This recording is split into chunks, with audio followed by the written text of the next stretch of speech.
Hi, my name is Sarah Hahn. I'm a registered veterinary technician and an adjunct professor here at Des Moines Area Community College in Ankeny, Iowa. And this video is intended for my students. However, if anybody is able to use it for their classes, you're welcome to do so. Today we are going to be talking about open gloving. So one of the things, if you've noticed a previous video, I talked about sterile hand washing and making sure that we're getting these hands nice and clean before we open glove. That is going to be very, very important, but I wanted to have these be two separate videos because I understand that sometimes you need to split up those skills when it comes to actually performing them for a sign-off. So for our surgical gloves, you're going to want to find these sterilely wrapped gloves, and you're going to want to find something that is appropriate for your size. The goal here is to have gloves that are not too loose, because those loose ends can get caught on things, and they're not too tight because you don't want to cut off circulation. You're usually wearing these for quite a while, for however long the surgery takes when you are scrubbed in with a doctor. So it's very important that you kind of find a happy medium comfort level between sizes that works best for you. I am technically usually most comfortable wearing a 6.5. However, we are in the middle of getting those sizes, those other sizes, so I'll be using the doctor's preference, which is a 7. Okay, so when we're doing open gloving with our sterile gloves, the first thing you want to do is make sure that you have an area that is big enough for you to open up your packaging. You are going to open up your packaging as you would really anything else in a sterile pouch. And just as a reminder, that is usually in like a banana fashion. You peel it and you're going to kind of push against yourself. If you are opening this up for a doctor, this is the way you would want to offer it. It's just good to get in that habit, honestly.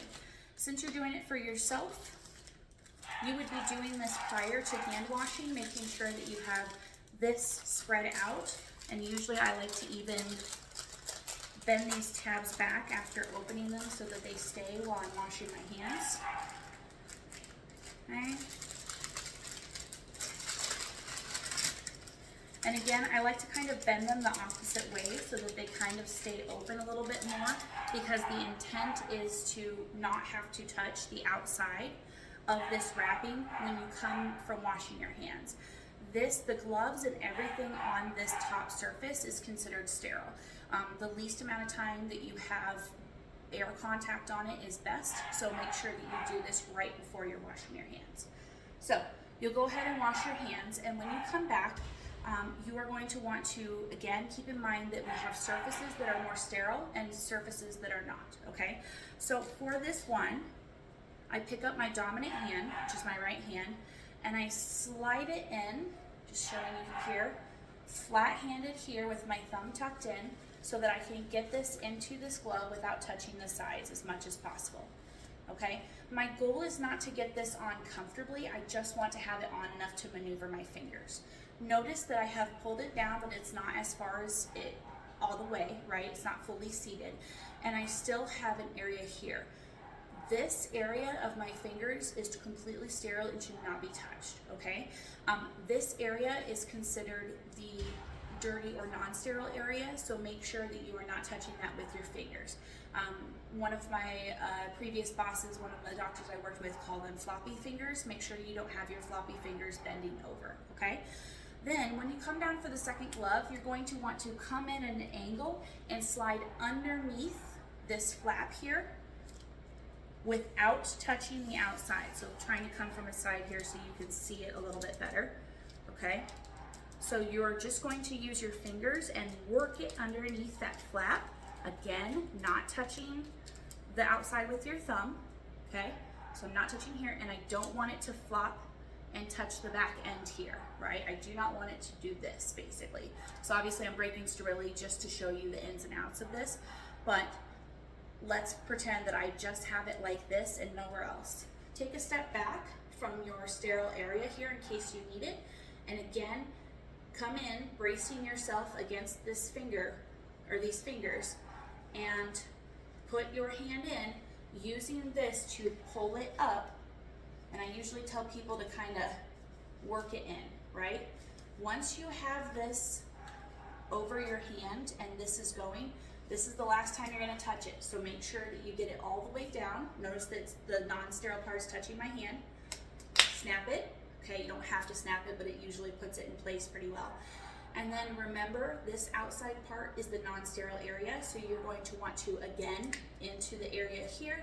Do not touch the thumb on the outside, and again, work it down around your arm, because the goal here is to not touch it again until you're ready to take them off, and then I usually just snap them.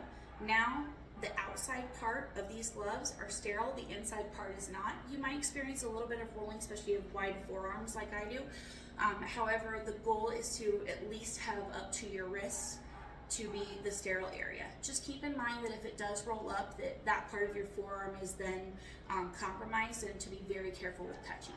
Once you have your gloves on, the area from your collarbones to your belt buckle is your sterile area. So if I'm not required to wear a gown, but I'm required to have sterile gloves, as every procedure has a level of sterility, I would be required a bouffant, shoe covers, and a sterile gown for an OR.